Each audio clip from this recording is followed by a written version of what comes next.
बाद एक musical hits देने वाली ऐसी अभिनेत्री जिनकी तस्वीर महज 14 साल की उम्र में ही फिल्म फेयर मैगजीन में एक कवर पेज पर छपी, जिसका ट्रेडिशनल मासूम चेहरा और खूबसूरत बड़ी आंखें सबको अपनी ओर आकर्षित करती थी। लेकिन क्या आप जानते हैं, ये अपनी प्रोफेशनल लाइफ से ज़्यादा अपनी पर्सनल लाइफ के लिए सुर्खियों में रही। जी हाँ, हम बात कर रहे हैं विनोद मेहरा जी की दूसरी पत्नी बिंदिया गोस्वामी जी की, जो विनोद मेहरा जी को छोड़ एक मशहूर डायरेक्टर के साथ भाग गई थी। लेकिन उनकी पर्सनल लाइफ काफ़ी उतार चढ़ाव भरी रही।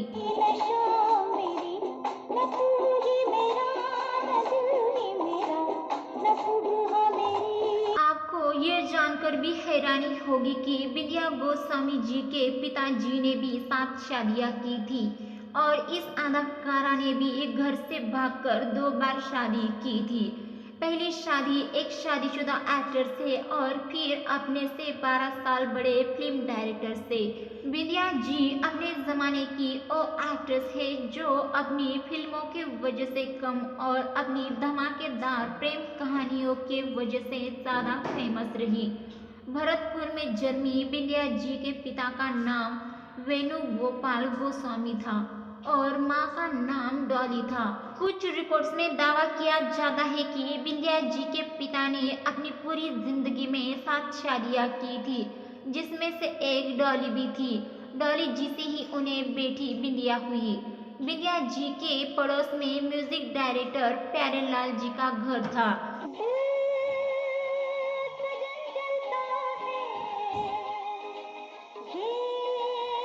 उनके यहाँ जब एक पार्टी में वो अपने परिवार के साथ गई थी तो एक्ट्रेस हेमा मालिनी जी की मां जया चक्रवर्ती जी की नज़र इन पर पड़ी। बिंदिया जी को देख तो उन्हें ऐसा लगा कि ये उनकी बेटी हेमा जी जैसी ही दिखती है। फिर उन्होंने कुछ पहचान के निर्माताओं से बिंदिया जी की सिफारिश कर दी। तब बिंदिया जी की उम्र महज 14 साल की थी। 14 साल की उम्र में कुछ प्रोड्यूसर ने उन्हें अप्रोच किया और उन्हें फिल्मों में एंट्री मिल गई। 1976 में उनकी पहली फिल्म जीवन ज्योति रिलीज हुई, जिसमें उनके साथ विजय अरोड़ा जी को कास्ट किया गया था। ये फिल्म कमाल की नहीं रह सकी, लेकिन समीक्षकों ने उनके काम को सराहा और उन्हें आगे भी कई फिल्मों में काम मिलता गया।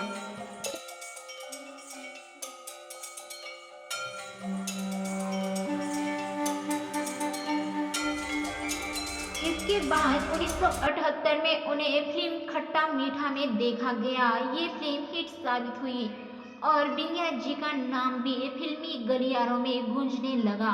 विनोद मेहरा जी के साथ उन्होंने कई फिल्में की।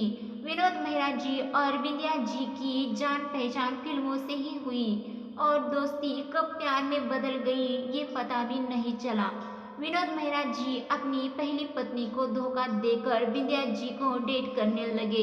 बिंदिया जी को भी इस बात से फर्क नहीं पड़ रहा था कि विनोद मेहरा जी पहले से ही शादीशुदा है, लेकिन कहा जाता है कि इश्क छुपाए नहीं छुपता। में रहते हुए भी दुनिया के नहीं होते। अरे तो हम कौन से किसी करोड़पति के बेटे हैं, और फिर प्यार में गरीबी और अमीरी का सवाल ही क्या।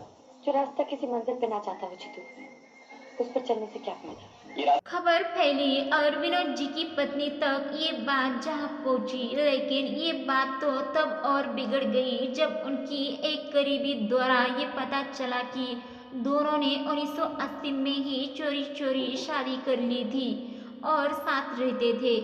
छिप छिप के साथ रहते थे, कभी होटल में तो कभी शूटिंग के बहाने किसी दूसरी जगह। हालांकि इसके बाद विनोद मेहरा जी ने अपनी पहली पत्नी को तलाक दे दिया था।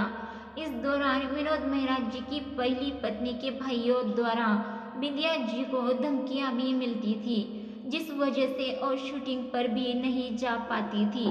तभी उनकी जिंदगी में जाने माने डायरेक्टर जेपी दत्ता उनके लिए सहारा बनकर आए।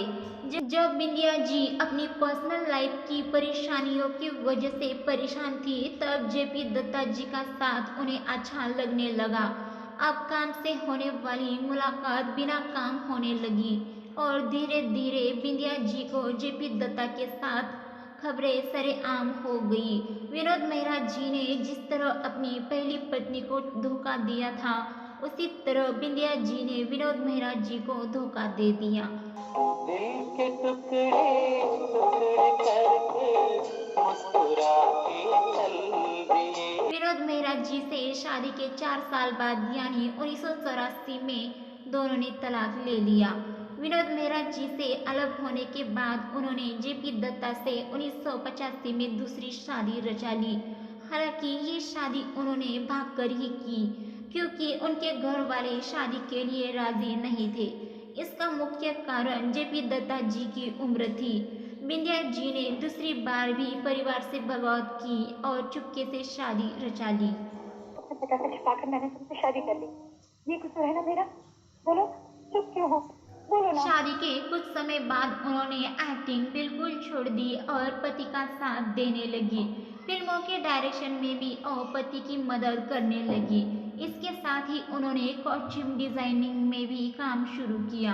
उन्होंने रानी मुखर्जी, ऐश्वर्या राय, करीना कपूर जैसी कई एक्ट्रेस के लिए कॉस्ट्यूम डिजाइन किए। फिलहाल बिंदिया जी अपने परिवार के साथ मुंबई में रहती है और कॉस्ट्यूम डिजाइनर के तौर पर काम करती है। दर्शकों, आपको हमारे द्वारा बिंदिया गोस्वामी जी के बारे में दी गई ये जानकारी अच्छी लगी तो हमारे चैनल बॉलीवुड की चमक को सब्सक्राइब, वीडियो को लाइक शेयर जरूर कीजिए। साथ में बिंदिया गोस्वामी की कौन सी फिल्म या कौन सा गाना आपका पसंदीदा है वो हमें कमेंट करके ज़रूर बताइए।